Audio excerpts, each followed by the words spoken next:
नमस्कार दोस्तों, आपका स्वागत करते हैं मेडिकल हेल्थ चैनल में।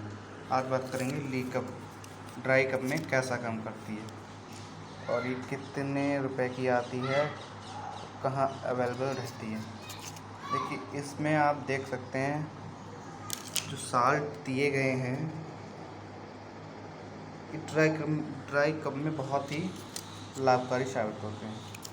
देखिए, पहले तो इसी बहुत अच्छा रिजल्ट है इसका। ये कुछ समथिंग 15 रुपये की टैबलेट पड़ती है, 25 रुपये MRP दी है इसकी। और आप जब लेंगे तो आपको पता चल जाएगा कैसा रिजल्ट है इसका। और ये लीकअप हेल्थ केयर लिमिटेड कंपनी इसको मैन्युफैक्चरिंग करती है और बहुत ही अच्छा है रिजल्ट इसका। आप एक बार ज़रूर यूज़ करें, लेकिन अपने डॉक्टर की सलाह एक बार ज़रूर लेने से पहले। धन्यवाद। सब्सक्राइब करें हमारा चैनल मेडिकल हेल्थ।